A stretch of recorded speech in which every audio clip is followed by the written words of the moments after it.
মৰমৰ ছাত্ৰ-ছাত্ৰীসকল, আজি স্মৃতিৰ লগত জড়িত আন এটা গুৰুত্বপূৰ্ণ বিষয় আলোচনা কৰিম। সেইটো হৈছে মাৰ্কস অফ গুড মেমৰি। উত্তম স্মৃতি বা ভাল স্মৃতিৰ লক্ষণ বা বৈশিষ্ট্য। আমি এটা কথা গম পাওঁ যে স্মৃতি মানে হ'ল পূৰ্ব অভিজ্ঞতা অবিকল ৰূপত পুনৰুদ্ৰেক বা পুনৰুত্থান কৰাৰ এটা প্ৰক্ৰিয়া। তো সেই যিটো পুনৰুৎপাদন বা পুনৰুত্থান প্ৰক্ৰিয়া, স্মৃতি প্ৰক্ৰিয়া, সেই স্মৃতি প্ৰক্ৰিয়া সকলোৰে সমানে নহয়। সকলোৰে স্মৃতি প্ৰক্ৰিয়াক আমি একে বুলি নকওঁ বা একে বুলি ক'ব নোৱাৰি। কিছুমানৰ স্মৃতি প্ৰক্ৰিয়াটো ভাল, কিছুমানৰ স্মৃতি প্ৰক্ৰিয়াটো কাৰ্যক্ষম, ভাল, কামত অহা বিধৰ বা প্ৰখৰ, কিন্তু আন কিছুমানৰ আকৌ স্মৃতি প্ৰক্ৰিয়াটো নিম্ন পৰ্যায়ৰ বা কমজোৰি। তো আমি আজি আলোচনা কৰিম যে স্মৃতি প্ৰক্ৰিয়াটো কেতিয়া ভাল বুলি কওঁ, কাৰ স্মৃতি ভাল বুলি কওঁ। অৰ্থাৎ ভাল স্মৃতিৰ প্ৰক্ৰিয়াটোৰ কিছুমান বৈশিষ্ট্য থাকে। সেইকেইটা বৈশিষ্ট্য থাকিলেহে আমি তেওঁৰ স্মৃতি প্ৰক্ৰিয়াটোক বা সেইজনৰ স্মৃতি প্ৰক্ৰিয়াটোক আমি ভাল বুলি কওঁ। গতিকে আজি আমি আলোচনা কৰিম যে ভাল স্মৃতি বুলি ক'লে বা উত্তম স্মৃতি বুলি ক'লে কোনবিলাক লক্ষণ থাকিব লাগে বা কোনবিলাক বৈশিষ্ট্য দেখা পোৱা যায়। So, in our previous classes we discussed about the meaning of concept of memory, its different types, the process, etc., etc. So while discussing about the meaning of memory, we said that memorization or memory is reproduction of previous experiences or past experiences. But the capacity of memorization, the power of memorization is different from people to people. It varies from person to person. All the people don't have the equal memory capacity or same memory capacity. Some are having good memory capacity and some are having poor memory capacity. So, what is good memory? So, good memory reflects some special characteristics, or good memory reveals some special characteristics. So, let us discuss about the marks, the characteristics of good memory. If those characteristics are reflected, then we can say that yes, it is good memory. If these are not reflected, then we can say that his or her memory is poor. So, good memory or effective memory exhibits some special characteristics. Let us discuss about those characteristics one by one. Okay? So, first, this is one characteristic or symptom or marks of good memory, that easy and rapidity of learning. Those who have good memory, they can learn the things easily and rapidly. Easy and rapidity is one significant characteristic or mark of good memory. Those who have good memory capacity, they can learn the things very easily. But those who have poor memory, they take time. So, easy and rapidity is one mark or characteristic of good memory. গতিকে উত্তম স্মৃতি বা ভাল স্মৃতিৰ এটা লক্ষণ বৈশিষ্ট্য হ'ল যে সহজ আৰু দ্ৰুত শিকন। অৰ্থাৎ ভাল স্মৃতি বা উত্তম স্মৃতিৰ অধিকাৰীসকলে সহজে কম সময়ৰ ভিতৰতে শিকিব পাৰে। কাৰণ শিকাটো স্মৃতিৰ এটা গুৰুত্বপূৰ্ণ উপাদান। শিকিব লাগিব কথা। শিকাটো নহ'লে কিন্তু স্মৃতিৰ কথাটো নাহিবই।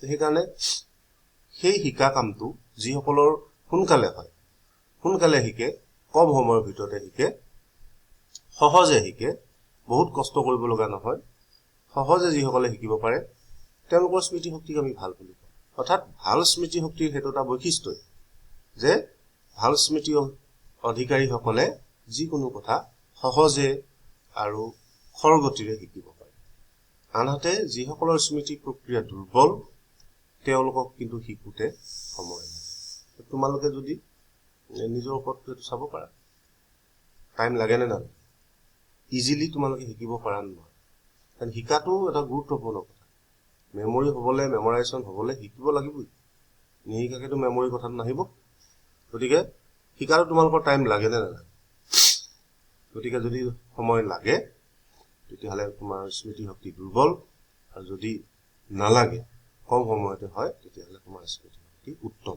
ভাল okay then comes second important mark or characteristic of good memory is longer retention দীৰ্ঘ সংৰক্ষণ those who have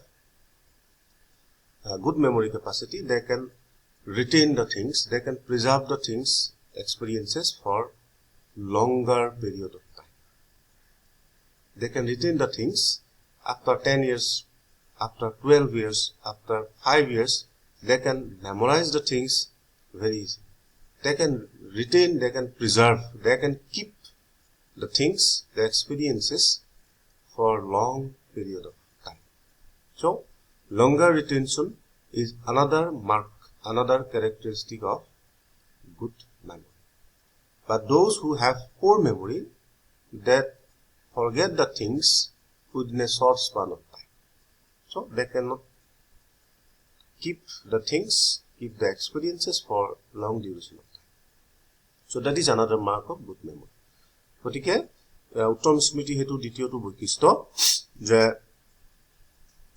উত্তম স্মৃতি অধিকাৰীসকলে দীঘলীয়া সময়ৰ কাৰণে শিকা কথাবিলাক আয়ত্ত কৰা অভিজ্ঞতাবিলাক আহৰণ কৰা জ্ঞান অভিজ্ঞতাবিলাক দীঘলীয়া সময়ৰ কাৰণে সংৰক্ষণ কৰি ৰাখিব পাৰে অৰ্থাৎ উত্তম স্মৃতি হেতু এটা বৈশিষ্ট্য যে উত্তম স্মৃতিৰ অধিকাৰীসকলে বা উত্তম স্মৃতিয়ে ইয়াৰ অধিকাৰীসকলক দীঘলীয়া সময়ৰ কাৰণে অভিজ্ঞতা জ্ঞানবিলাক সংৰক্ষণ কৰিবলৈ সক্ষম বা সমৰ্থবান কৰি তোলে কিন্তু যিসকলৰ স্মৃতি শক্তি দুৰ্বল তেওঁলোকে দীঘলীয়া সময়ৰ কাৰণে এইবিলাক মনত ৰাখিব নোৱাৰে খুব কম সময়ৰ ভিতৰতে পাহৰি কালি শিকিছিলে আজি পাহৰি থাকিল বা দুদিন আগতে শিকা কথাটো পাহৰি যায় তেনেকুৱা বিলাকৰ স্মৃতি শক্তি উত্তম নহয় বেয়া দুৰ্বল কিন্তু যিসকলৰ ভাল স্মৃতি শক্তি তেওঁলোকে বহু বছৰলৈকে অভিজ্ঞতাবিলাক মনত ৰাখিব পাৰে 15 বছৰ আগৰ 10 বছৰ আগৰ না অবিকল ৰূপত মনত পেলাব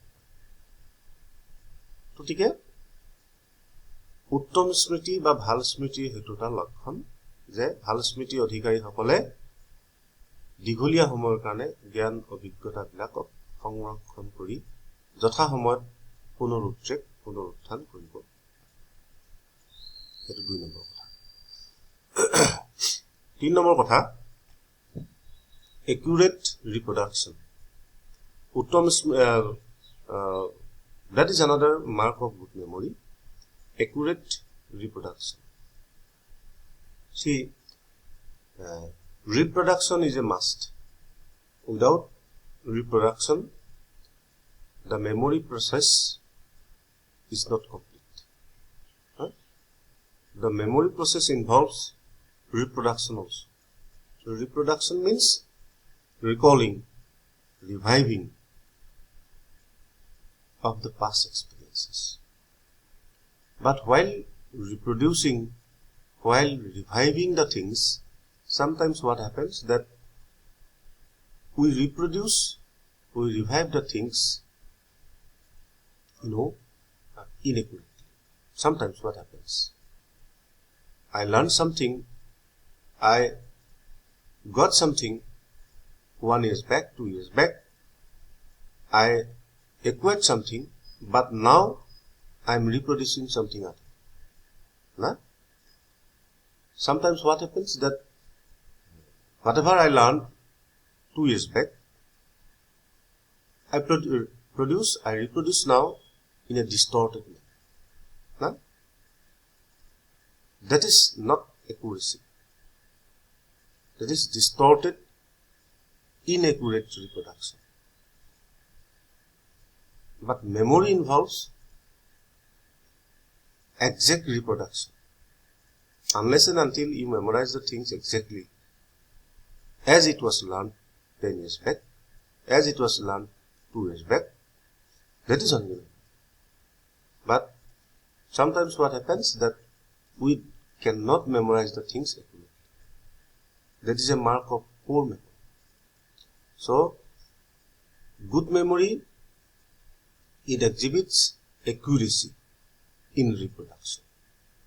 The people who are having good memory, they can reproduce the things accurately or exactly, as it was learned, as it was acquired. Accuracy, without accuracy, memory will not be effective. Yeah? So that is another mark or characteristic of good memory, that accurate, সঠিক পুনঃস্মৰণ. পুনঃস্মৰণ আমি গম পাইছো যে স্মৃতি প্ৰক্ৰিয়াৰ এটা গুৰুত্বপূৰ্ণ উপাদান, এটো হল পুনঃস্মৰণ. কিন্তু পুনঃস্মৰণ সঠিক হ'ব লাগিব. পুনঃস্মৰণ কৰিলে নহব. যেনেকৈ শিকিছিলো তেনেকৈ আমি মনত পেলাব পাৰিম. তেতিয়াহে এটো ভাল স্মৃতি হ'ব. তো ভাল স্মৃতিয়ে ইয়াৰ অধিকাৰীসকলক সঠিকভাৱে পুনঃস্মৰণ কৰাব পাৰে. কিন্তু যিসকলৰ স্মৃতি শক্তি দুৰ্বল, তেওঁলোকে সঠিক পুনঃস্মৰণ কৰিব নোৱাৰে. যিখিনি শিকিছিলো সেইখিনি নাহি বেলেগ কিবা এখিনি আহে, লগত কিবা এডোখৰ থাকি আহে না. a+b² ফৰ্মুলাটো a² মনত আছে, 2ab মনত আছে, b² মনলৈ অহা নাই. এইটো সঠিক নহল, তাৰমানে আধা হল, ভঙা চিঙা হল. গতিকে পুনঃস্মৰণটো সঠিক হ'ব লাগিব. তেনেকুৱা ধৰণৰ স্মৃতি শক্তিকে আমি ভাল বা উত্তম স্মৃতি বুলি কওঁ. গতিকে উত্তম স্মৃতি হেতু এটা বৈশিষ্ট্য. 4 নম্বৰ কথাটো আহিলে সাৰ্ভিসেবিলিটি, কৰ্ম উপযোগিতা.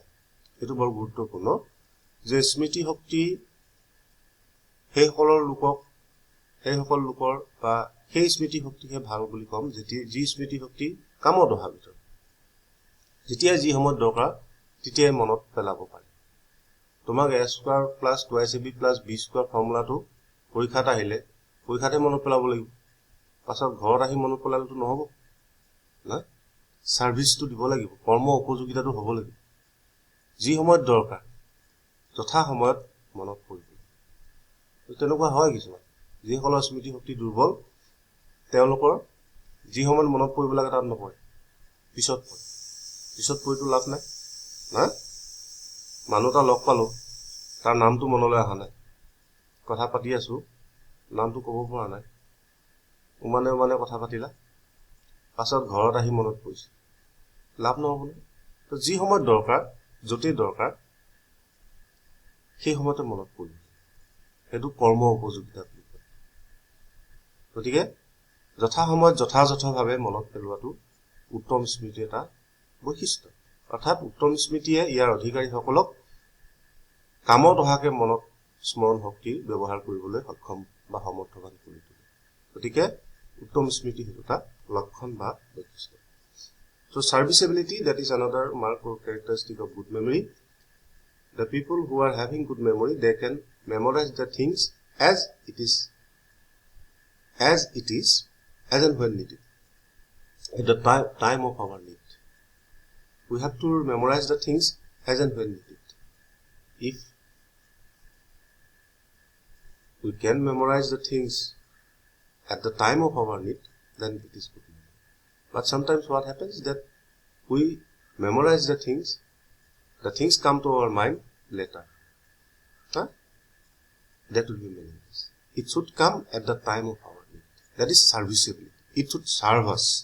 It should be useful to us. When it will be useful? If it comes at time, if it comes at our need, then it will be serviceable. Otherwise it will be meaningless. If we can memorize the things at the time of our examination, then it is okay. But if the things come to our mind, whatever I learned, if it comes to our mind after examination or after leaving the examination hall, that will be meaningless. So serviceability. So that is another important mark of good. Okay. So these are the 4 marks or characteristics of good memory.